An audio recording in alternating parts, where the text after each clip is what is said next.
بعد فأعوذ بالله من الشيطان الرجيم بسم الله الرحمن الرحيم رب اشرح لي صدري ويسر لي أمري واحلل عقدة من لساني يفقهوا قولي۔ باب صلاۃ القائد، بیٹھ کے پڑھنے والے کی نماز، یعنی اگر بعد فأعوذ باللہ انہا قالت صلی رسول اللہ صلی اللہ علیہ وسلم فی بیتہ، کہ نبی صلی اللہ علیہ وسلم شاکن اور آپ بیمار امری تھے، یعنی آپ کو شکایت تھی، شاکن شاکی تھے، بیٹھ کے نماز پڑھ لی، پھر ان کو اشارہ کیا کہ بیٹھ جاؤ، یعنی امام اگر بیٹھ کے پڑھ رہا ہے تو تم بھی بیٹھ جاؤ۔ بھی آپ نے جب سلام پھیرا تو فرمایا کہ امام انہا قال فرفعوا عن الزہری عن انس بن مالک رضی اللہ عنہ قال سقط رسول اللہ صلی اللہ علیہ وسلم گھوڑے سے فخدش او فجحش، تو آپ کو خراش آ گئی، آپ کا بدن چھل گیا، دخلنا علیہ نعودہ، تو ہم آپ کے پاس آپ کی بیٹھ کے نماز پڑھ لی۔ کیا کیا؟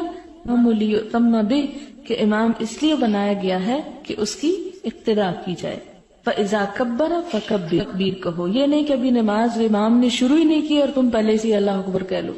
واذا رکع فرکعوا، جب وہ رکوع کو جائے تو رکوع کو جاؤ۔ واذا رفع فرفعوا، اور جب وہ رکوع سے سر اٹھائے تو سر اٹھاؤ۔ واذا قال سمع اللہ لمن حمدہ، اور جب وہ سمع اللہ ان کو اشارہ ربنا ولک الحمد، تو اس کے بعد تم ربنا ولک الحمد پڑھو۔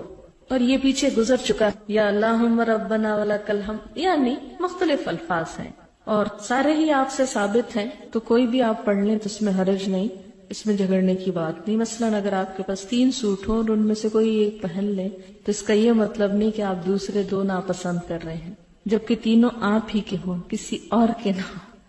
حدثنا اسحاق بن منصور قال اخبرنا روح بن عبادہ قال اخبرنا حسین عن عبد اللہ بن بریدہ عن عمران بن حسین رضی اللہ عنہ انہ سأل نبی اللہ صلی اللہ علیہ وسلم قال حدثنا الحسین عن ابی بریدہ قال حدثنی عمران ابن الحسین وکان مبسورا، باسیر کی پائلز کی بیماری تھی۔ قال سألت رسول اللہ صلی اللہ علیہ وسلم، آپ نے جب ان صلی قائما فہو افضل، اگر وہ اجر القائم تو اس کے لیے کھڑے ہونے بہرحال کی نسبت بھی پھر آدھا ہے۔ مثلا اگر کھڑے ہونے کے نمبر 100 لگائے جائیں تو بیٹھنے والے کے 50 اور لیٹنے والے کے 25۔ اب اس میں یہ ہے کہ پتہ یہ چلتا ہے کہ چھوٹی موٹی تکلیف میں انسان کو بیٹھ نہیں جانا چاہیے، یہ ہمت نہیں ہار دینی چاہیے، انکریج ایک طرح سے کیا گیا ہے۔ اب آپ یہ بھی کہہ سکتے ہوں گے کہ ہمارا کیا قصور ہے کہ اگر ہم بیمار ہیں تو ہم بیٹھ کے پڑھ رہے ہیں، ہمیں کیوں ثواب نہ ملے؟ تو بات یہ ہے کہ اسی لیے تو کہا جاتا ہے کہ صحت کو بیماری سے پہلے غنیمت جانو، مصروفیت سے پہلے فراغت کو غنیمت جانو، بڑھاپے سے پہلے جوانی کو غنیمت جانو، کہ ان وقتوں سے صحیح فائدہ اٹھا لو قبل اس کے کہ تم ایسی حالت میں مبتلا ہو جاؤ کہ تمہارے پاس وقت ہی نہ رہے۔ وہ نیت کا تو ایک اجر اپنی جگہ ہے، جیسے آپ نے فرمایا نا کہ جو شخص کسی بھی نیک کام کی نیت کر لیتا، اگر نہ بھی کر پائے تو ایک اجر ہے، لیکن ایک شخص جو کر لیتا ہے اس کو ایک نہیں ملتا، اس کو پھر 10 ملتے ہیں۔ تو اس لیے یہ بھی آپ دیکھ لیں کہ صرف نیت کرتے رہنا بھی اچھا نہیں، جب تک انسان اس کو کوشش سے کر نہ لے، اور اگر وہ کوشش سے کر لیتا ہے تو ایسی صورت میں اس کو اجر بہرحال ملتا ہے اس کے مقابلے میں جس نے نہیں کیا، خواہ وہ کسی مجبوری کی وجہ سے ہی نہ کرے یا کم کرے، کیونکہ پھر صحت اور یہ سب کچھ اللہ کا فضل ہے۔ بالکل اسی طرح جیسے اس حدیث میں کہ جن کے پاس مال نہیں تھا آپ نے ان کو کچھ نہ کچھ تو دیا، لیکن جب اس سے دوبارہ وہ آئے پھر ایک اور مشکل لے کے، تو آپ نے فرمایا یہ اللہ کا فضل ہے جسے چاہے دے۔ تو اس لیے انسان کو ہمیشہ یہ دیکھنا چاہیے کہ جو میرے پاس اس وقت ہے، جو مال ہے، جو زندگی، جوانی، صحت، میں اسے نہ جانے دوں اپنے ہاتھ سے، کیونکہ یہ دوبارہ نہیں آئے گا، اس کو آپ ریپیٹ نہیں کر سکتے، یہ جو چلا گیا وہ چلا گیا۔ باب صلاۃ القائد بالایماء، بیٹھ کر اشارے سے نماز پڑھنا۔ حدثنا ابو معمر قال حدثنا عبد الوارث قال حدثنا حسین المؤلم عن عبد اللہ بن بریدہ ان عمران بن حسین وكان رجلا مبسورا، مبسور بواسیر۔ وقال ابو معمر مرة عن عمران بن حسین قال سألت النبي صلی اللہ علیہ وسلم عن صلاة الرجل وهو قائد، وہ کہتے ہیں کہ میں نے آپ صلی اللہ علیہ وسلم سے اس شخص کی نماز کے بارے میں پوچھا جو بیٹھ کر پڑھتا ہو۔ فقال من صلى قائما فهو افضل، تو آپ نے فرمایا جو کھڑے ہو کے پڑھے وہ افضل ہے. ومن صلى قائدا فله نصف اجر القائم، اور جو بیٹھ کر پڑھے تو اس کے لیے کھڑے ہونے والے کے مقابلے میں آدھا اجر ہے. ومن صلى نائما فله نصف اجر القائد، اور جو لیٹ کے پڑھے تو اس کے لیے بیٹھنے والے سے آدھا ہے. اب آپ سوچ رہے ہوں گے کہ اوپر تو اشارے سے بات ہوئی اور یہاں پر تو بیٹھ کے اور لیٹ کے نماز کی بات ہے. تو آپ دیکھ رہے ہیں کہ اس میں کیسے پتہ چلتا ہے کہ جب انسان لیٹتا ہے تو لیٹ کے کیا کرے گا؟ اشارے سے ہی پڑھے گا نا. اس میں تو نہ رکوع کر سکتا ہے، نہ سجدہ کر سکتا ہے، نہ کچھ اور. تو مطلب یہ کہ اشارے سے بھی پڑھی جا سکتی ہے. یہ مناسبت ہے اس کی باب کے ساتھ.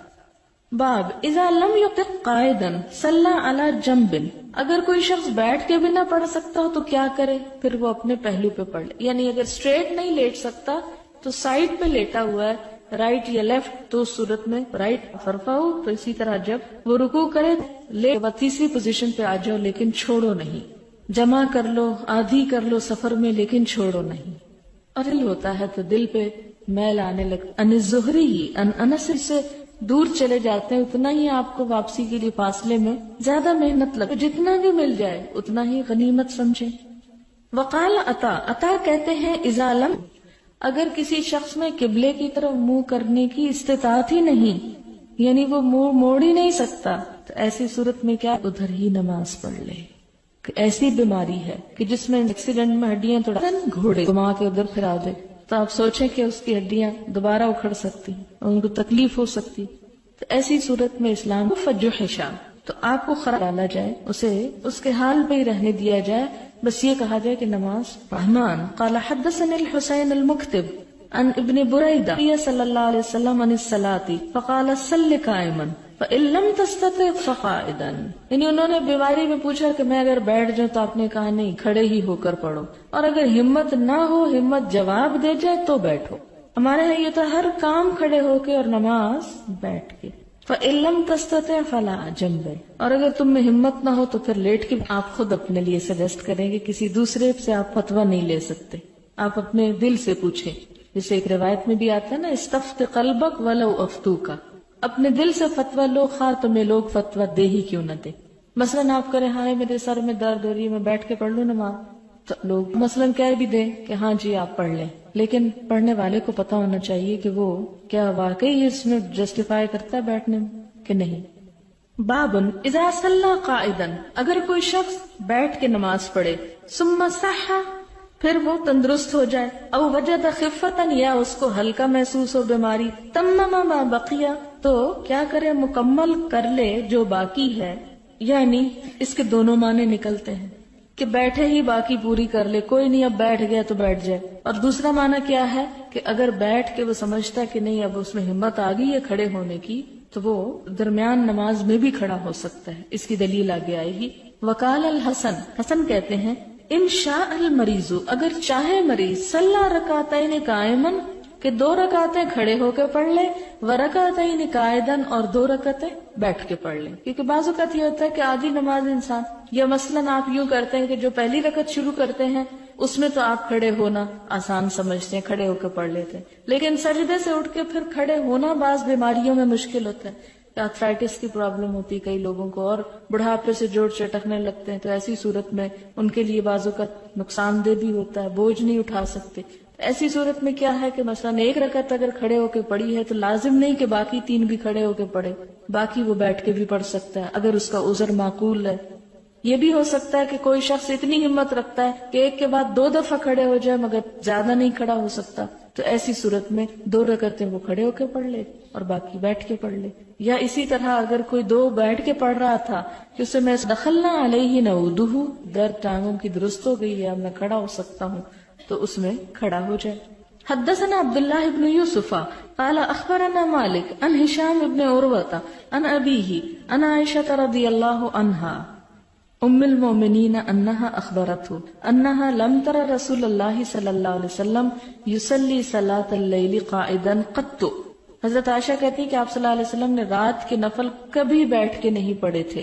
حتی اسنہ، یہاں تک کہ آپ بہت عمر رسیدہ ہو گئے، عمر زیادہ ہو گئی.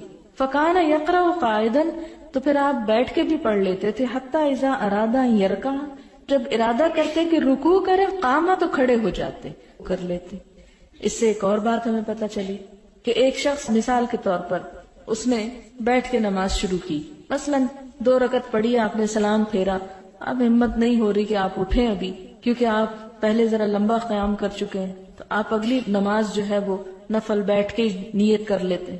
اب آپ نے بیٹھ کے شروع کی، اب کیا ہو رہا ہے کہ آپ نے مثلا 40 آیتیں پڑھ لی اور آپ سمجھتے کہ اب میں کھڑا ہو سکتا ہوں، اور پھر آپ رکوع کر لیں. یا اسی طرح یہ ہے کہ آپ نے دیکھا ہوگا جب فیصل مسجد میں ایک سپارہ پڑھا جاتا ہے 2 رکعتوں میں، تو بعض لوگ جن کو نماز کھڑے ہو کے پڑھنے کی عادت نہیں ہوتی یا جسم بھاری ہوتا ہے تو مسلسل اتنی دیر ہو کے پڑھی ہے اور جب ٹانگیں جواب دینے لگے تو بیٹھ جائیں، اور پھر وہ دیکھیں کہ اب امام جو ہے رکوع کے قریب جانے والا ہے تو پھر دوبارہ کھڑے ہو جائیں اور تھوڑی سی کیا کیا پھر کھڑے ہو کے پڑھ کے رکوع کر لیں. تو اس بات کی اجازت ہے. ابواب تقصیر الصلاۃ نماز. مولا عمر ابن عبید اللہ عن ابی سلمہ ابن عبد الرحمن عن عائشہ ام المؤمنین رضی اللہ عنہا ان رسول اللہ صلی اللہ علیہ وسلم کان یصلی جالسا، کہ نبی صلی اللہ علیہ وسلم بیٹھ کے نماز پڑھتے، فیقرأ وہو جالس، اور بیٹھے ہوئے ہی پڑھ رہے ہوتے. فاذا بقی من قراءتی نحو من 30 و 40 آیۃ، جب آپ کی نماز میں سے 30 یا 40 وہ قائم اور وہ کھڑے ہوتے، ثم رکع ثم سجد میں کرتے تھے. دوسری رکعت یقظہ اگر میں جاگ رہی ہوتی، تحدث معی تو مجھ سے بات چیت کر لیتے، وان کنت نائمۃ استجار، دیکھتے کہ یعنی جگاتے نہیں تھے. تو اس سے کیا پتہ چلتا ہے کہ آپ خود نفل پڑھتے تھے، لیکن حضرت عائشہ وغیرہ کو اتنی نہیں تھی جتنی آپ صلی اللہ علیہ وسلم کی تھی، اور مقام اور مرتبہ اور ہر لحاظ سے. بسم اللہ الرحمن الرحیم. کتاب التہجد. باب تہجد باللیل، رات کے وقت تہجد پڑھنا. وقولہ عز وجل، اللہ تکبیر کہو، یعنی فتہجد بہ نافلۃ، نافلہ کا مطلب ہوتا ہے اور حضور صلی اللہ علیہ وسلم یعنی تیرے لیے زائد فرض ہے. حدثنا علی بن عبد اللہ قال حدثنا ابن عباس رضی اللہ عنہما قال كان النبی صلی اللہ علیہ وسلم اذا قام من اللیل یتہجد.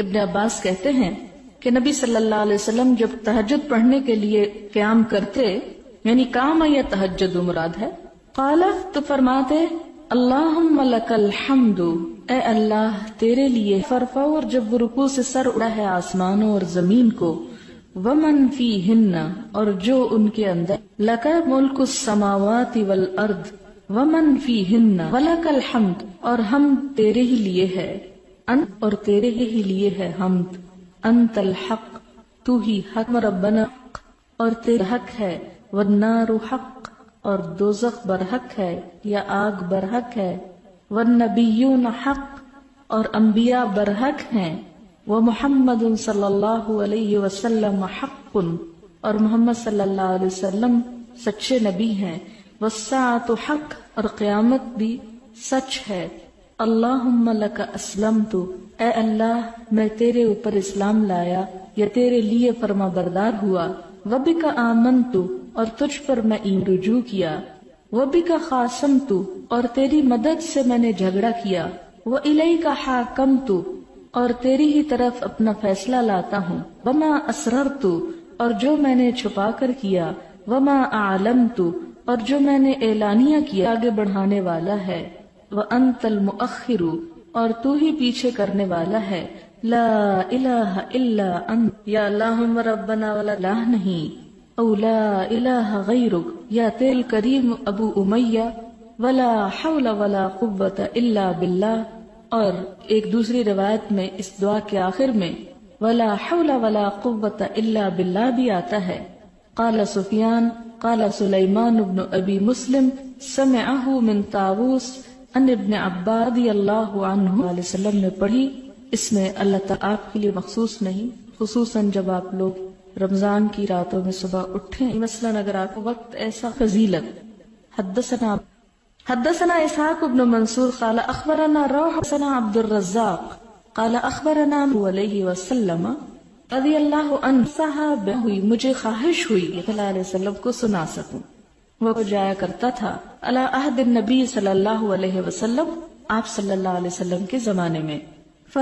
نیند میں دیکھا کہ ان ملکینی گویا کے 2 فرشتے ہیں، اخذانی دونوں نے پکڑ لیا مجھ کو، فذهبا بی الی النار وہ دونوں لے گئے مجھے آگ کی طرف.